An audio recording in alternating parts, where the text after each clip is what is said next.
Okay, well, welcome everyone. We're going to start today our new study on the book of Genesis. And we're not actually going to read much of Genesis, maybe reference a few things, but to do more of an overview today of the whole book, get a sense of what it's about and how it flows, so that when we start taking apart chapter by chapter, we'll have a good sense of the message of it. So first thing is that Genesis, by the way, anyone know what the word Genesis means? Where that comes from? Beginning. Making. Yes, beginnings. Genesis is the beginning of something. We even use that term now. The genesis of something is the beginning. It is the first book, and it's technically not a book as it is a volume of a book. The book is the law, the Torah, and the Torah is the 5 books of Moses, sometimes called the Pentateuch, which is the 5 volumes. So Genesis is like the first chapter of this 5-chapter book called the Torah. And so that's why Genesis is going to flow right into Exodus. I mean, we could easily keep going, and Exodus will flow us into Leviticus and into Numbers and into Deuteronomy. It's all to be read as one book. But for our sake, we're going to focus on Genesis and then see if we still want to keep going from there or start something different. Yeah, we probably got a couple of years before we have to worry about that. Right? Yeah, we got some time. Although Genesis will move fast. It's not going to be like Revelation. It will move fast because the stories, it's not all the symbolism you get in Revelation where you have to break it down verse by verse. It's a lot of lengthy stories that are really great, and you need to know these. And I hope that you know most of them already. So I want to start with this. I'm going to add, maybe need to add an extra page here, but I'll probably just do that. So insert page. I'm going to send this again to you all. But so a couple got the Pentateuch, the law, sometimes called the Torah, or the Pentateuch in the Greek. Pentateuch, right? Okay, it's 5 books. 5 books or volumes of Moses, all taken together. And there is and I'm going to argue that there is a message in the law, and the central theme and message of the law is not the commandments. The commandments is, you know what chapter the commandments come into, the 10 commandments, when they're introduced? Anyone know what that's? Exodus 20. Exodus 20. So you're looking at 70 chapters in. You finally are introduced to 10 commandments. So when we hear the word law, the Torah, by the way, doesn't mean law, it means the teaching. But we call it the law sometimes. But really, it's not about just laws and do this and don't do that. The central message theme of the law is this, is that we are saved by grace through faith in the Christ and not by works. When you look through the book of Genesis, you're going to see it more clearly, because who is the example of faith in the book of Genesis? Abraham. Abraham is the father of faith, right? And God credits him righteousness by his faith. And he doesn't give any commands to Abraham when he comes. There's no commands. He gives him promises, and Abraham responds accordingly. The commands, when the commands come, you find in Exodus, then you find failure and disobedience, and you really see that the works of the law really bring about failure for the people. And you'll notice that's why they keep adding laws to it. You're going to see that if we were to continue into Exodus, you would see it. He gives the 10 commandments, and the people immediately they build a golden calf, and then it's a crisis of the priesthood. So then he lays on more specific laws in Leviticus of how the priests are to do their job, and then they continue to fail, and it's just failure after failure. I mean, the first priests, Aaron, and then his sons, they get killed because of disobedience, and it's just failure after failure.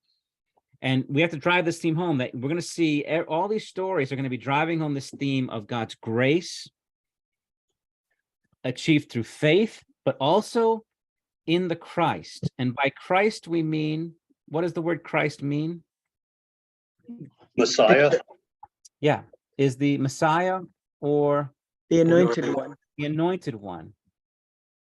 And so throughout Genesis, keep an eye on the Christ of the story. There will be Christs in the stories. One person, that is, who has a special connection with God and mediates for others.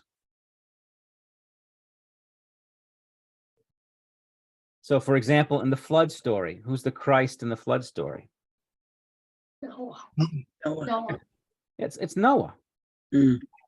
It's Noah who is the one that God communicates with, the one who provides the ark, the one who saves his family and who saves the animals.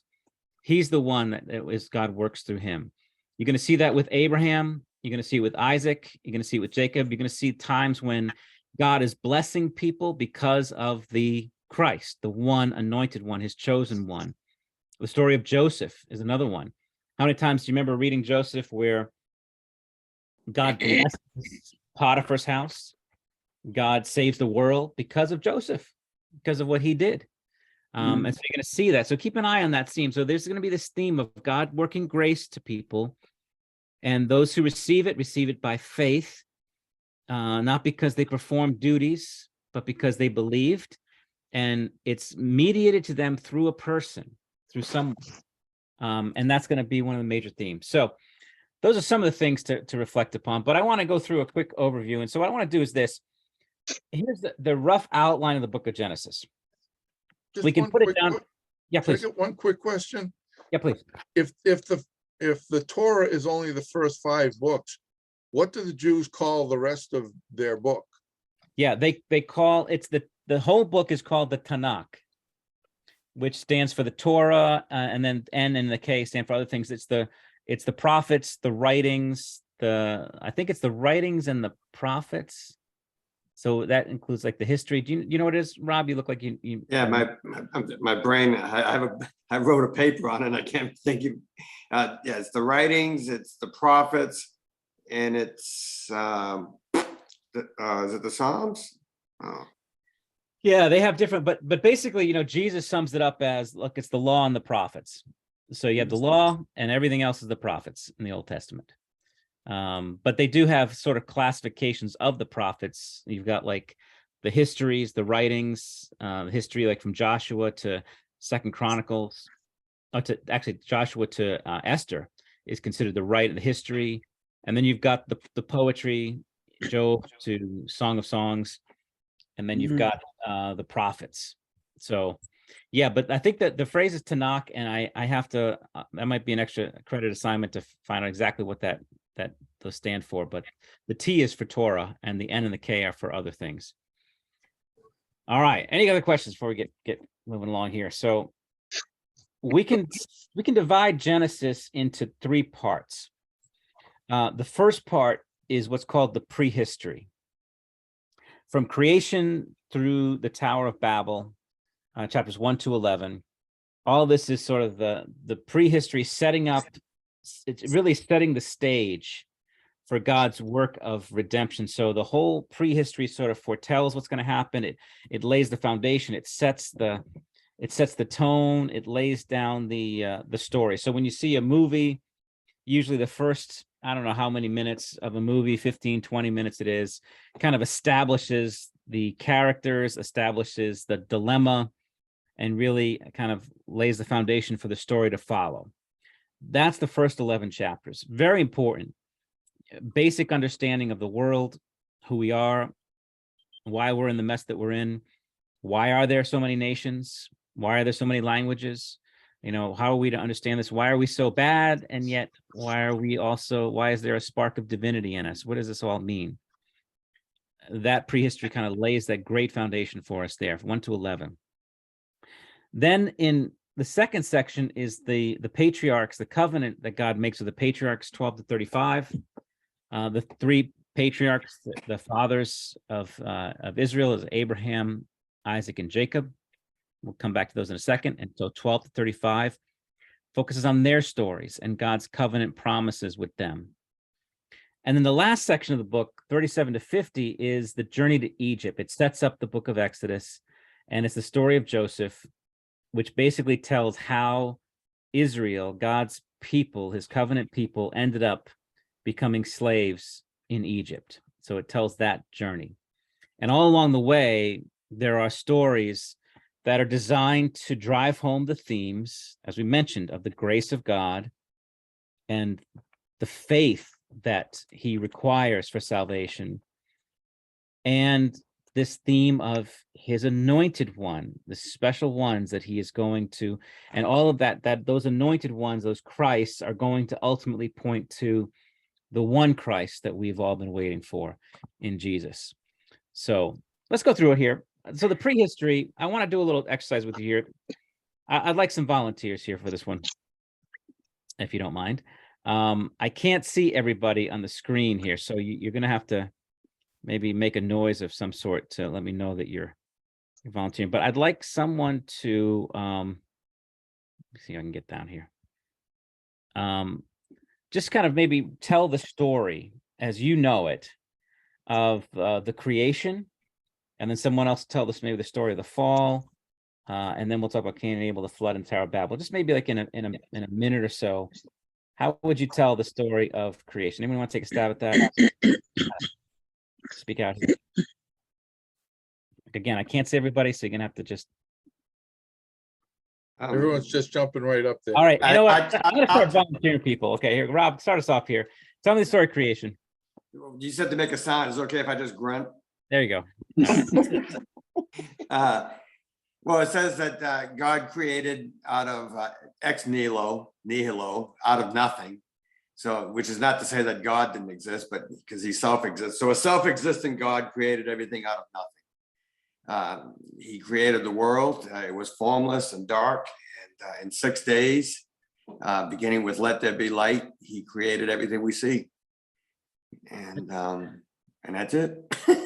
All right. Well, let me give you a little quiz here on this. We have 6 days of creation. All right. Let's see here. Anyone want to take a stab at what did God create on the first day? You mentioned that, Rob. He said, let there be light on the first day, and there was light. What did he do on the second day? Anyone know what he did on the second day? Separated the waters. Separated the waters. Which waters did he separate? Well, those above and those below. Excellent. Separate the waters above and the waters below. Perfect. So we'll put it in here. So first of all, I'll put it this way here. In the creation, there are days of separation. The first 3 days are separation. He separates the light from the darkness on the first day. Mhm. He separates the sky and the seas on the second day, the waters above. What does he separate on the third day? The land. Land. Yeah. The land and the seas. So the land comes up and he separates the seas and creates land. And it's on the third day that life begins on the third day. That's when not just the land, but there's trees sprout up, the fruit-bearing trees. That's going to be an important phrase because you're going to hear that phrase on the third day quite a bit. And it oftentimes signifies the day of new life is on the third day. So that's the first part. The second part is, let's do this here. Cancel. What happened on the 4th, 5th, and 6th day? Now, this 4th, 5th, and 6th days are going to be days of filling. So let's talk about the filling. What does he create on the 4th day? All the creatures, Nope, not yet. Not yet. Something before. Plants. plants, No, he already created the plants on the 3rd day. the heaven and the earth, What's in the heavens that he created? the firmament, The the birds. firmament, No, no, Stars. no. All right, I'll give it to you. Sun, moon, and stars. He creates on the 4th day. You're going to see this here. So he creates first sort of the outer space area here, the light from the darkness, and now he's going to fill that space. Day 2, he creates the sky and the seas. So take a guess what he's going to create on day 5. The fish, creatures that go in it.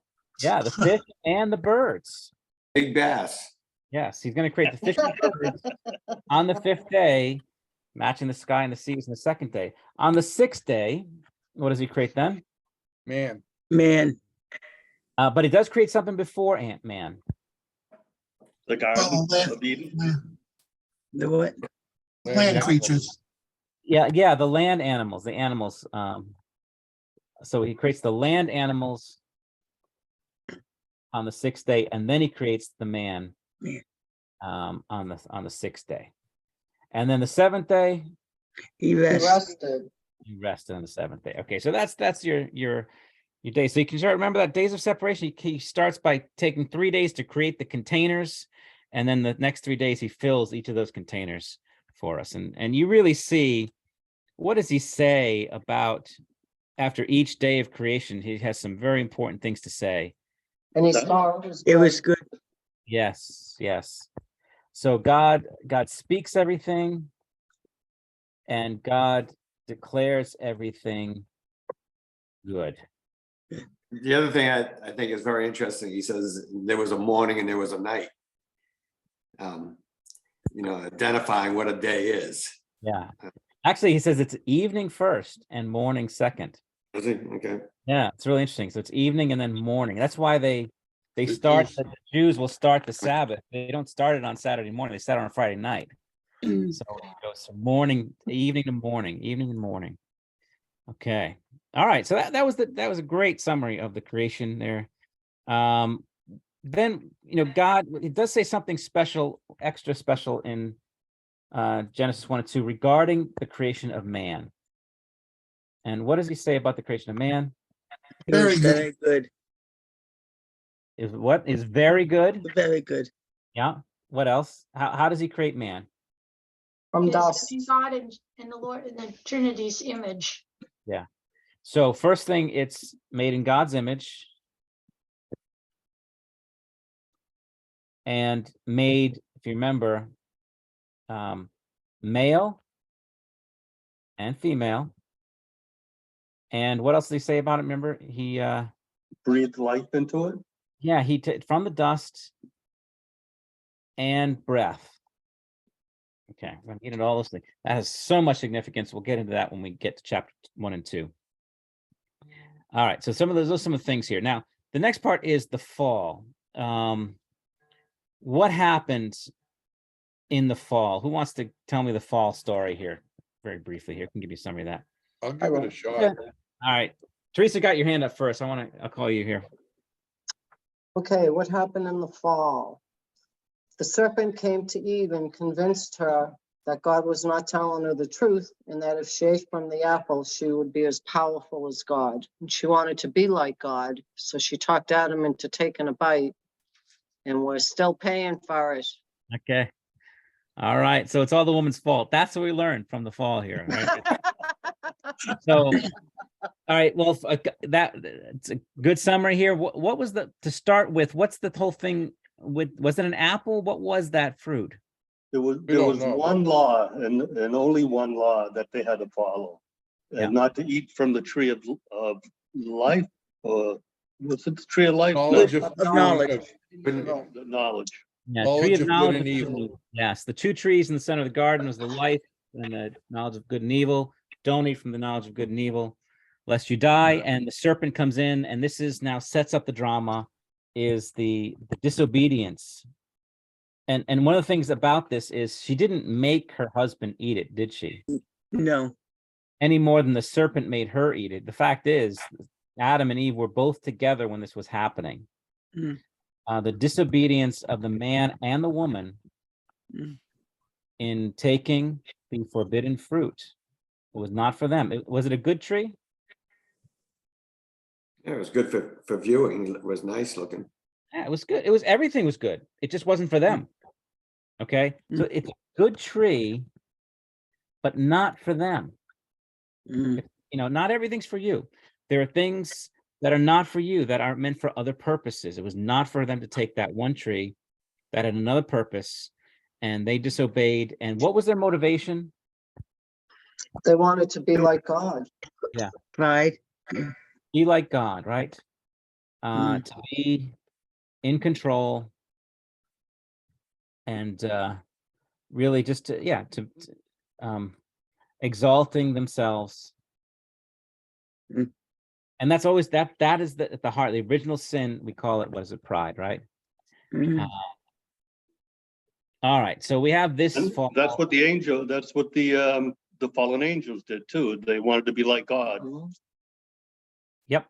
The serpent who led that, the serpent we find out later on in Ezekiel in Isaiah is a cherub. He is actually a heavenly being, a guardian in the garden who betrays his own post in order to lead them astray. He's leading a rebellion. So there's this rebellion, and you have which leads to a curse. So now we have the drama. And what happens after they're cursed? They're expelled from the garden and the tree of life. Go ahead. What happened to the garden after that? Did God bring it up to heaven with them?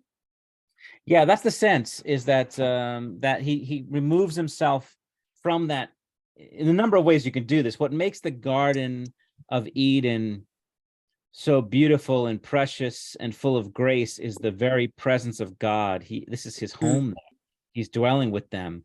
And when he leaves there, it's like, just imagine an abandoned home. It just falls into decay. It just becomes, it's a nothing, and so he takes the tree of life definitely from them, and he'll restore that later on. But he basically sets up his home now in heaven. So God, sometimes people call it the great divorce, basically removes himself from the cursed earth and now dwells. Yeah. Right from the beginning, he's looking for obedience. Yeah. Right? Because they could do whatever they wanted, just obeying, don't touch that one tree. Yeah. And I think we want to distinguish between, and we talk about, like, we're saved by grace through faith and not by works, that obedience is something different from works. Works is doing things. Obedience is obeying, and obedience can mean doing nothing. How many times have you commanded your children to sit there, right? Just sit there, and all they have to do is obey, is just nothing, because you've told them to do nothing, to sit there, wait for me, so you're absolutely right. And so when we talk about faith, really it is this obedience that we have toward God, believing him and trusting him. All right. And then basically what happens is this is the fall of humanity now, and it begins toward the spiral of great evil. So we have the next story is Cain and Abel. And who wants to take that on here? What's the story of Cain and Abel? Claudette, you're on next on my list here. Would you be able to tell that story? So Cain was the older brother, and he managed the ground, the earth. He was a farmer, and they went to sacrifice to the Lord, and Abel gave the first fruit. What was of Abel's his- job? What did he do? He was a shepherd. He had livestock. Yeah. And he had the animals. And Abel gave of the first fruit, and Cain kind of cheaped out. So Abel had favor with the Lord, and Cain did not. So he was angry with his brother, and he killed him. Yeah. So Cain, what motivates Cain is that Cain is we could say the same thing, out of pride and jealousy, murders his brother. And you see this, I mean, just ponder that for a moment here. What happened here? Okay, I mean, he murdered his brother. The depravity, the evil that has crept in, and there's a warning in the story with Cain where God warns him, we're going to get to that, where sin is crouching at your door. You must master it, and he doesn't. And so you can see the serpent coming in again and moving Cain to now not just to take forbidden fruit, but now to murder his brother. And you see this spiral now in the world, so that when we get to the flood, what does it say about the flood? You remember how before the flood is even given, it tells in chapter 6 what the situation the world was at that time. Depraved. Man only had wickedness in his heart. That's God. Total chaos. Yeah, only wickedness all the time. And you have this rebellion of the sons of God as well. Mm. We'll get into that. So there's different views of that, of what that is, but there's a case to be made that is a spiritual rebellion happening here, as well as we know there's been everyone agrees there's been a spiritual rebellion, not just a physical one of mankind, but there's been a rebellion of the angels as well. And the thought is that this is probably where it happens. But the rebellion of the sons of God as well. And so it's judgment must come. And there is one Savior, and that is mentioned before. Jesus. No, Well, in this one, yeah, you're right, it's Jesus. But in this story, the one Noah. is Noah is the one. Noah is sort of that one to find grace. He finds favor with the Lord, and he provides salvation for his family, and we have a new creation beginning again. And you're going to see a lot in the Noah story. You're going to really see a fascinating. It's a reversal. Remember, creation was all about the separation of the waters. Mm. Now in the flood story, the waters are coming back in on themselves. It's like God is coming back to that watery mass he began with. And now he starts again, and he will separate it again and bring forth land again and bring forth an olive branch again. And then he'll have all the creatures come off and start again. And Noah then will plant a garden again. And Noah will get drunk. And Noah, it will end up with the cursing of Noah's grandson. Son. Right? Ham looks on his thing. And then you have sort of a second fall happening here. So it's like you have creation and then the fall, and then you have let's start all over again, a new creation and another fall, which leads us to the Tower of Babel. What happens there? Who wants to tell the story of Tower of Babel? I can tell you guys have been to Sunday school. You're doing great in this year so far. so in the Tower of Babel, the people wanted to get closer to God and maybe to be God again, and built a tower that led up to the heavens. God, of course, did not like this, and separated them all, scattered them across the earth, and gave them different languages so they could not understand each other. Yeah. So I guess a little bit out of order. They got the languages so they couldn't understand each other. Then he scattered them. Yeah. That So created nations. yeah. So you have mankind is gathered together. They find a plan in the east. They build a tower to the heavens, and it says that they did it to make a name for themselves. And so lest they be scattered, and they are all of one language. Was that And- Nebuchadnezzar? No. But Who did that? this is the origins of Babylon, though. Hmm. Nebuchadnezzar comes many years later. But this is actually, I think it is Nimrod would be the one, I think, that led the charge of this city.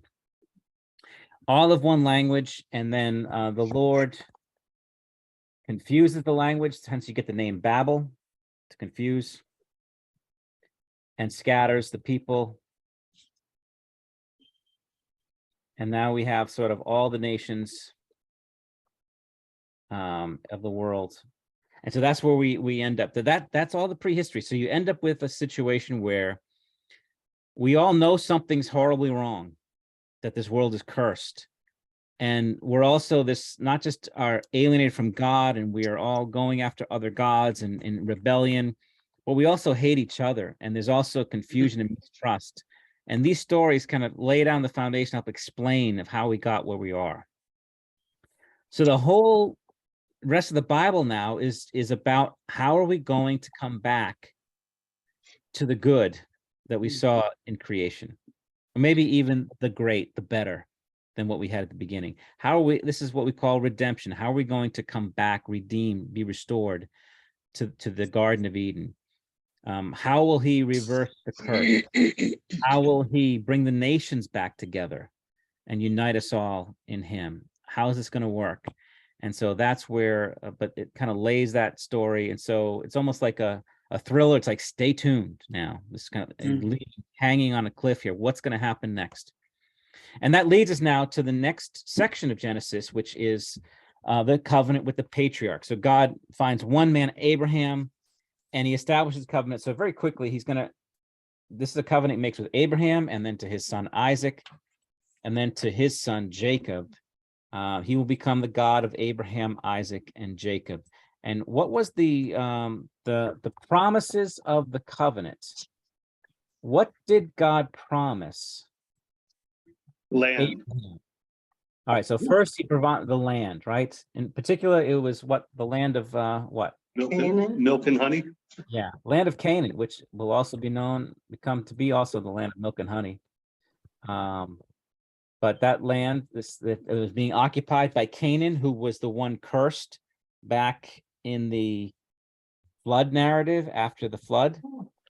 Okay, it was Ham, Canaan's father, who looked on Noah in his nakedness, and Noah said, "Cursed be Canaan." And so that land of Canaan is going to be judged and taken over and given to Abraham's descendants. And so he gives them promise in the land. What else did he promise him? That he would make his descendants as numerous as the sands in the sea. Yeah, many descendants, like the sand of the sea. What else did he promise? That all nations will be blessed through his seed. All nations would be blessed through him, and will add, and his seed.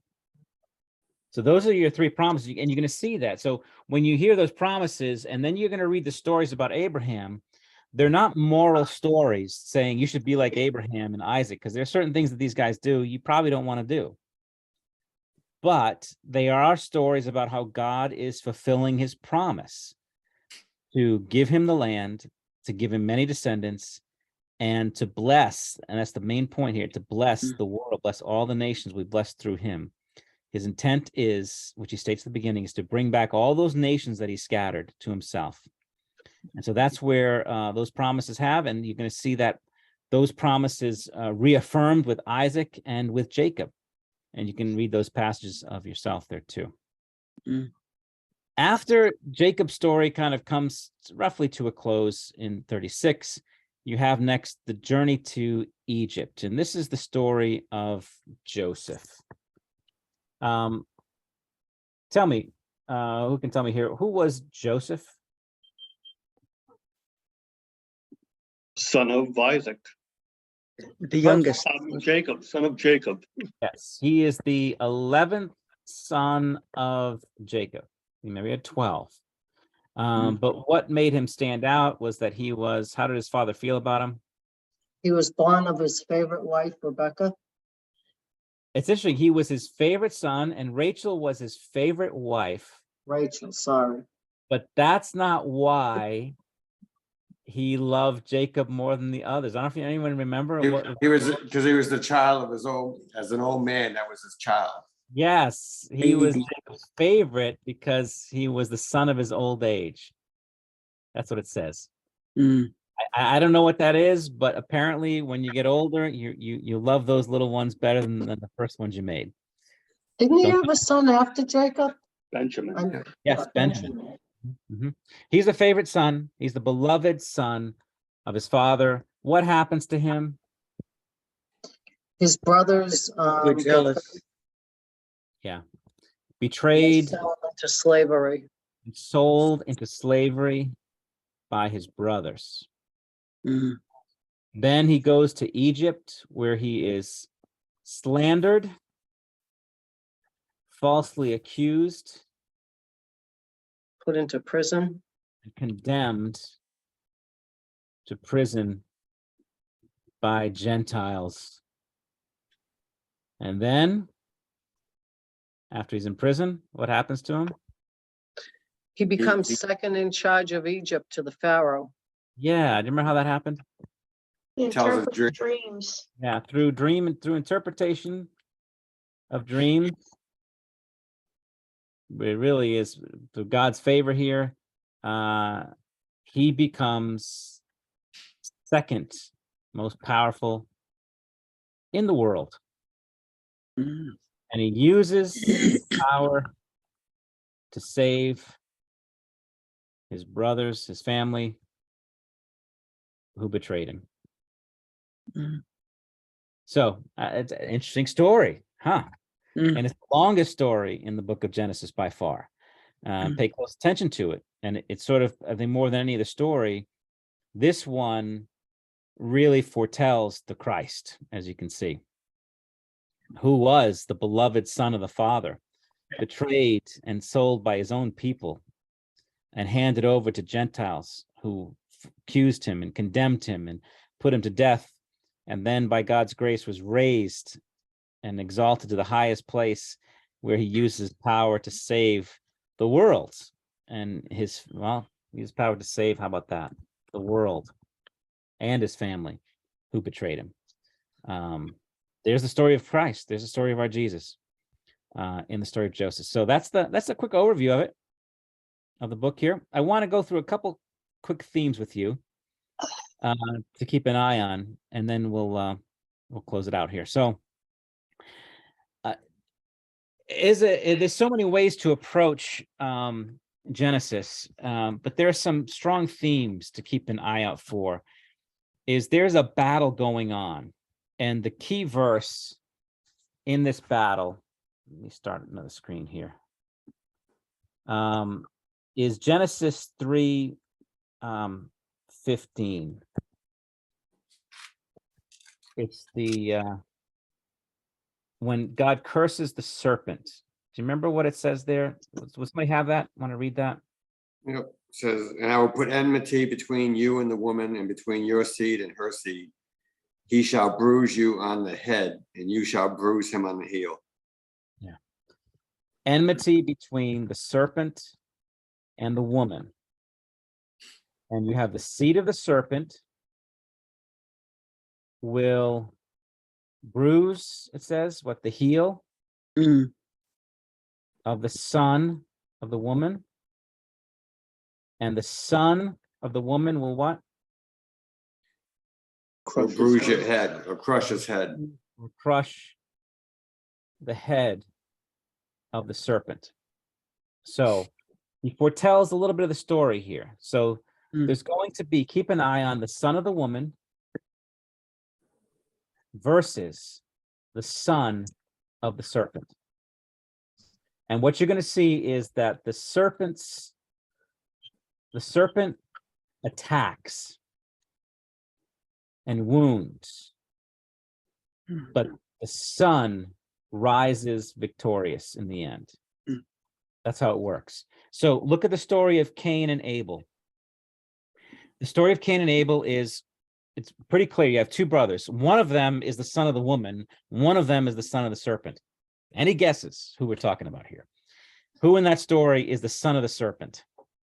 Cain. Cain, right? And the son of the woman is Abel. He's the one that God favors. He's the gentle one. He's the shepherd. And Cain, the son of the serpent, attacks and wounds and kills him. But if you remember, the story goes is that Abel's blood cries out to God for justice. And it says at the end of the story that God gave Eve another son named Seth.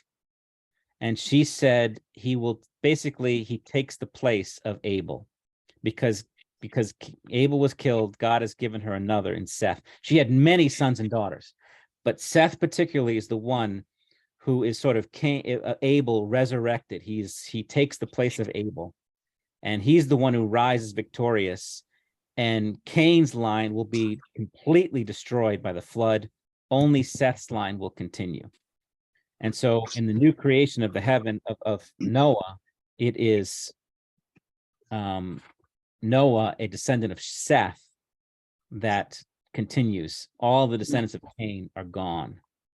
So there we have that serpent versus the son. Same thing we had in It's kind of the Ham. opposite. It's kind of the opposite of Jacob and Esau as far as their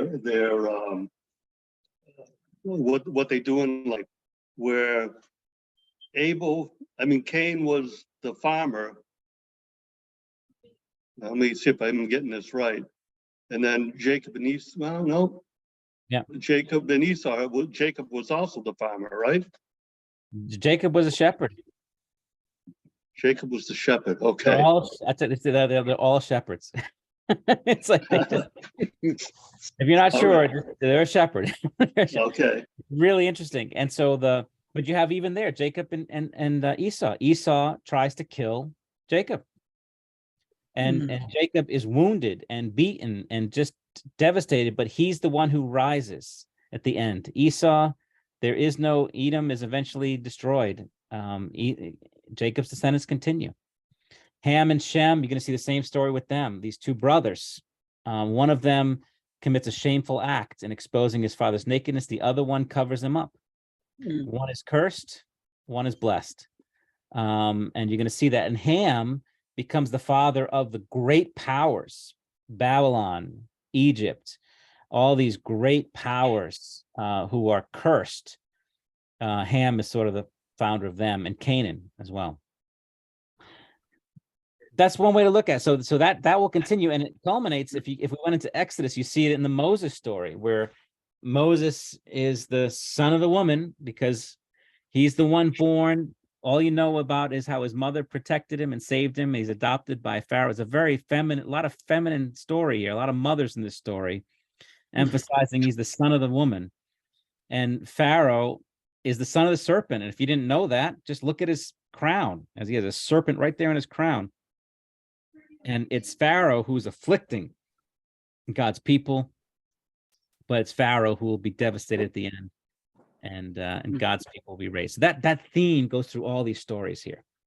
There's another one too, a way you can look at it is A Tale of Two Cities. Again, so much is introduced to us in the book of Genesis, and you can get this book down, so much of the Bible will make more sense to you too. One is the city of Babylon. That's the city of man. It's the city that man built. And that's introduced in Genesis 11. It becomes called Babylon, but its original name is Babel. It's a city of confusion. And we saw this glorious city that ends up scattered. And we saw its destiny in Revelation 18, fallen as Babylon, if you remember that. On the other side, you're going to be introduced to Jerusalem, but it's not going to be called Jerusalem. What was its original name before Jerusalem? Salem. Salem, which means Peace. peace, the city of peace. And who's the king of Salem that we meet? Melchizedek. That's it. Melchizedek in Genesis 14, very important figure. And he's the king and the priest who blesses Abraham. And we have this city of Salem, and it becomes Jerusalem. And we see its destiny in Revelation 21 as the new Jerusalem comes down from heaven to earth. So many themes here, but you can see that the battle is not so much between the good people versus the bad people, that you really have to get clear on that, because it can be very confusing. Who's the good and who's the bad? It's really the battle, the glory of God versus the pride of man. That's really what this comes down to, is the glory of God, which is why salvation is by grace. Must be by grace, because it's only by grace does God get the glory for all these things, versus the pride of man. And this is why works are a dead end. Works righteousness. Again, we're not talking about obedience and works of love, but why works righteousness is is a dead end for us. It's by faith. And faith requires genuine humility. Works just feed our pride. We can say, look what I've done, look what I've accomplished, look what I deserve. Whereas by faith, like Abraham, you start thinking about Abraham's story and Isaac's story and Jacob's story. I'm like, now what exactly did they do? What great works are they known for? I mean, Abraham, it's a remarkable scene of a battle where he rescues his nephew Lot, but generally he just believes the Lord. The Lord blesses him and he gives him thanks, and he offers sacrifices, gives him thanks. We don't see all these great accomplishments by Abraham. Outside of the Bible, you would never know the man even existed.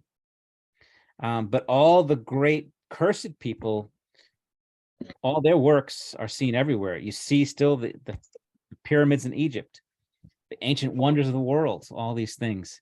Their works stand, and they're the ones in the Bible that are cursed. That's why I put it this way here, as we think about the difference between Christianity and other religions, is how we interpret what is great and good in the world. So, for example, the Greeks would look at someone like Alexander the Great or Nebuchadnezzar or Pharaoh, and these great heroes and builders, and they would make statues to them, and they would basically give them their worship and attention. And the Bible looks at them and says they are cursed and evil, and they are under judgment. And the ones that you're going to look to are guys like Abraham, Isaac, Jacob, Joseph, humble people. Even Moses, when he's a prince in Egypt, is on the wrong side. Only when he humbles himself and becomes the shepherd of Israel out in the wilderness does he really become God's man. Another example is when we get into the sons of God. We believe in gods. We believe that there are real spiritual powers and principalities out there, that there are true forces that are, we would call them gods. The Bible calls them gods, or sons of God, however you want to call them. And I would say, I was talking to a Hindu the other day, and he's telling me about some of the festivals and the gods and so forth. I said, the difference between us is, we believe that these are real, like you do, except we don't believe that they're good. We believe they're in rebellion against the true God. Whereas the other religions will look at them and admire them for their rebellious ways. So that's sort of some of the gist of it. So it's really good to get. How did he take that, Pastor? That was great. We just had a very, very friendly discussion. It was nothing confrontational, just kind of explaining the differences. But he's a nice guy. He's a good guy, and it's very interesting talking to him. But it's fascinating because he did mention that in Hinduism, they actually have sort of a trinity.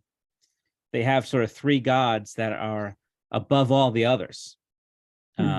Brahman, Vishnu, and there's I think it might be Krishna or one others. But they actually have three gods that are sort of the great gods who are above all the others. So it's really interesting how similar the format is to what we see in the scriptures, which is why it kind of works. The difference is how we look to them. So we say, look, we do not worship Baal and Zeus and all these things. We acknowledge they have power. They really are spiritual beings, but they are in rebellion. They are not to be followed. We look to the one true God, above them. And the God that you say you don't know and you have no interest in knowing, we say he's the one you look to, not these lesser ones. So anyway, but we got a lot to cover. There'll be a lot of different takes on it. So that's just a quick overview. Any questions or comments before we break? I have the official 3 sections here of the Jewish Bible. Oh, thank you. Jewish Old Testament. They have 24 books because they combine a lot of books. 1st, 2nd Samuel, 1st, 2nd Kings and Chronicles. They combine those. They combine all the minor prophets into one book. Anyway, there's 24 books. The first 5, as you were mentioning, is the Torah or the Pentateuch or the Law. That's the first section. The second section, consisting of 8 books, is called the Prophets. So that's all the prophetic books that we would think of in the Old Testament. And then the third section is the writings. That's 11 books. That would be Proverbs, Psalms, whatever. There But are also- some, as you know, there are some sections of Judaism that only see the Torah as inspired, the first 5 books. And there are other sections, other sects of Judaism that considers all 24 books as inspired. So, And it's clear that Jesus affirms all 24 books. oh, refers absolutely. He to the said, prophets. check them out. He says they write about me. Yep. And he names them. He names it. He names the 3 sections: the law, the prophets, and the writings. He names it. Yeah. You know? Interesting. Yeah. So, and the Tanakh means, so Torah is the T, and then N is a Hebrew word for the Nevi'im. Nevi'im is the prophets. Yeah, and the C, they put an A in between them, and then the CH is Cheruvim. That's the writing. That's where the CH, the writings, that's where the CH comes from. They just put an A in between of those, and each of those 3 sections, you get Tanakh. Great. Excellent. So there Well, you you go. said the law, the prophets, and what was the third one? The writings, Writings. Thank you. what you would think is the combination of all the Psalms, the Proverbs, you know, Ecclesiastes, those kinds of things, Job. That's what we call wisdom, right? Yeah, all that stuff. That's yeah. what we call wisdom. Great. All right. Well, Yeah, thank you. I, ju- everyone. I just have one quick question. Now this was an overview. So as we get in, I'll say nitty gritty for lack of a better Oh, yeah, term. yeah.